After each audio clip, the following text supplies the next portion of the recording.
نحمدہ ونصلی علی رسولہ الکریم اما بعد۔ میرے انتہائی واجب الاحترام بھائی دوست بزرگوں، آپ حضرات کو معلوم ہے کہ امت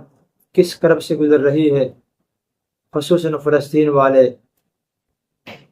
بہت زیادہ اللہ کی طرف سے آزمائش میں مبتلا ہیں، اور ان کے ساتھ ساتھ پوری امت آزمائش میں مبتلا ہے۔ ان کے صبر کا امتحان ہے، ہمارے ایمان کا امتحان ہے کہ کون ہے جو ان کا اس وقت میں ساتھ دے، اور ساتھ دینے کے مختلف طریقے ہیں۔ جو حضرات وہاں جا کر ساتھ دے سکتے ہیں وہاں جا کر ساتھ دیں، جو وہاں نہیں جا سکتے ان کے پابندیاں ہیں، ملک کی پابندیاں، ان کے قانون کی پابندیاں ہیں، تو وہ جتنی حد تک ان کا ساتھ دے سکتے ہیں ضرور ساتھ دیں۔ قرآن میں بھی اللہ تعالیٰ یہی فرماتے ہیں کہ ہم نے کسی انسان کو اس چیز کا مکلف نہیں بنایا جسے وہ اٹھا نہیں سکتا۔ ہم جس چیز کے مکلف ہیں ہم اسی کو تو کم از کم اختیار کریں۔ اگر ہم ان کی چیزوں کا بائیکاٹ کر کے ان کی مدد کر سکتے ہیں تو ضرور کریں۔ اگر ہم دعا کے ساتھ ان کا ساتھ دے سکتے ہیں ضرور کریں۔ اگر ہم انہیں مالی امداد بھیج کر ان کا ساتھ دے سکتے ہیں تو ضرور ان کا ساتھ دیں۔ میرے بھائیوں، آپ نے دیکھا ہوگا کہ آج تک پوری انسانیت نے گیند کو اچھلتے ہوئے تو دیکھا ہے، گراؤنڈ کے اندر فٹ بال کو بھی اچھلتے ہوئے دیکھا ہے، لیکن کسی نے انسانوں کو اچھلتے ہوئے آسمان کی طرف نہیں دیکھا۔ آج امت کے بچوں کو، امت کے جوانوں کو بارود کے ذریعے ایسا اچھالا گیا ہے جیسے ایک فٹ بال کو گراؤنڈ کے اندر ایک کھلاڑی اسے اچھالتا ہے۔ یہ مسلمانوں کے ساتھ ہو رہا ہے، اور میرے دوستو جتنا مسلمانوں کا خون ارزاں ہے، سستا ہے، دنیا میں اس سے زیادہ سستی چیز آپ کو کہیں بھی نہیں ملے گی۔ اور یہ اتنا خون سستا کیسے ہوا؟ یہ میری وجہ سے ہوا، یہ ہم سب کی وجہ سے ہوا کہ ہم نے اپنے بھائیوں کا ساتھ دینا چھوڑ دیا۔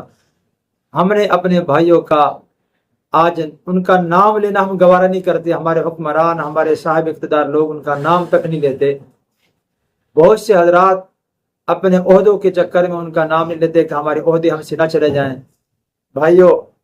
اگر آج بھی ہم نے ان کا ساتھ نہ دیا تو پھر کب ساتھ دیں گے؟ ان پہ ظلم کے پہاڑ توڑ دیے گئے۔ میں تو یہ کہتا ہوں اگر پہاڑوں کا جگر ہوتا، پہاڑوں کے اندر کا دل ہوتا تو وہ دل آج پھٹ جاتا ان کے غموں کو دیکھ کر۔ اگر درختوں کی آنکھ ہوتی تو وہ بھی اتنے آنسو بہاتی کہ ایک دریا بہہ پڑتا، اور اگر زمین کی زبان ہوتی تو زمین بھی ان کے دکھوں کو دیکھ کر اتنا آہو بکا کرتی کہ ایک قراز پہ ایک کوہرام مچ جاتا۔ اگر درندوں بھی اگر ان کے ظلم کو دیکھتے تو درندے بھی شرمسار ہو جاتے، لیکن ہمیں اس سے کوئی غرض نہیں ہے۔ اگر کوئی شخص میرے بھائی کو گالی دے، میرے باپ کو گالی دے، اور اس کی دکان ہو، وہ حقیقی میرا چچا بھی لگتا ہو، تو میں اس کی دکان سے سودا لینا گوارا نہیں کرتا، جبکہ وہ میرا خاندان کا ہے، میرا حقیقی چچا ہے، میرا خونی اس سے رشتہ ہے۔ صرف میرے باپ کو گالی دینے کی وجہ سے میں اسے سودا نہیں خریدتا۔ پھر میں کیسے گوارا کر لوں جنہوں نے میرے بھائیوں کے گوشت کے لوتھڑے ایسے ان کے چھیدرے چھیدرے کر دی، ان کے ٹکڑے ٹکڑے کر دی، جیسے قصاب ایک گوشت کو بنا کر قیمہ بناتا ہے، ایسے انہوں نے میرے بہن بھائیوں کے گوشت کو ٹکڑے ٹکڑے کیے۔ پھر میں کیسے ان کی چیزوں کو استعمال کر سکتا ہوں؟ مسلمان کو یہ زیب نہیں دیتا۔ مجھے بڑی حیرانگی ہوتی ہے ان لوگوں پر جن کا نام کے ساتھ دینی شہرت بھی ہے اور ان کا لیبل بھی دینی لگا ہوا ہے، پھر بھی وہ ایسے اس موقع پر بھی طنزیہ باتیں کر رہے ہیں، اس موقع پر بھی وہ مسلمانوں کے ساتھ نہیں کھڑے ہوئے۔ آپ لوگ جانتے ہیں مولانا عمار خان ناصر صاحب کو، ہم ان کا احترام کرتے ہیں، اور ہم چھوٹے ہیں اور ہمیں احترام کرنا چاہیے، لیکن مجھے بڑا افسوس ہوا، انہوں نے ایک تحریر لکھی اپنی فیس بک وال سے کہ مجھے کسی برطانیہ سے کسی آدمی نے مجھ سے پوچھا کہ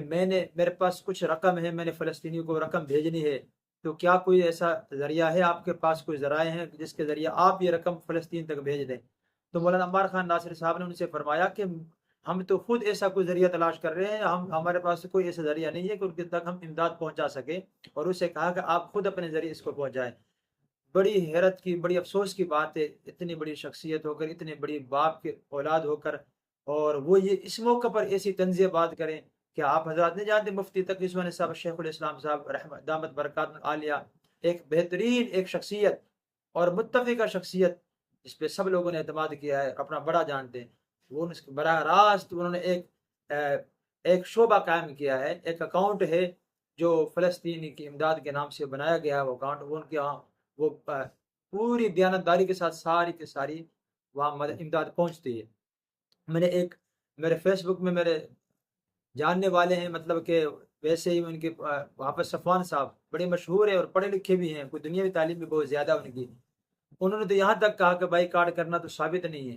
اور یہ کہا کہ آپ صلی اللہ علیہ وسلم کی سنت سے ثابت نہیں ہے۔ حالانکہ مولانا زاہد الراشد صاحب دامت برکات العالیہ جو میرے استاد محترم بھی ہیں، انہوں نے فرمایا کہ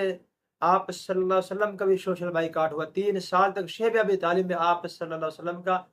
قریش مکہ نے بائی کاٹ کیا، اور آپ صلی اللہ علیہ وسلم سے بھی بائی کاٹ کرنا ثابت ہے۔ پھر باقاعدہ انہوں نے حوالے دیے ہیں، صحابہ کرام سے بھی ثابت ہے۔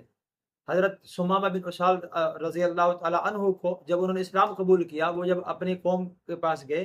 تو مکہ والوں نے انہیں برا بھلا کہا اور کہا کہ یہ آپ نے جو اسلام قبول کیا اس پہ ناراضگی کا اظہار کیا۔ تو حضرت سمامہ بن اسال رضی اللہ تعالیٰ نے فرمایا اگر تم مجھے کچھ کہو گے، ان کے پاس گندم کی ایجنسی تھی، گندم کا غلہ انہی کے پاس آتا تھا، کہا کہ پھر میں تمہیں ایک دانہ بھی نہیں دوں گا گندم کا، اور ایسا ہی کیا، گندم کا بیکار کر دیا اور ان کو گندم نہیں پہنچائی۔ پھر انہوں نے آپ صلی اللہ علیہ وسلم کو خط لکھا قریش مکہ نے، اور آپ صلی اللہ علیہ وسلم نے پھر ان کو اجازت دی۔ تو بات کرنے کا مقصد یہ ہے کہ سوشل بائیکاٹ یہودیوں نے بھی، آپ قریش مکہ نے بھی آپ کا کیا، اور یہودیوں کا بھی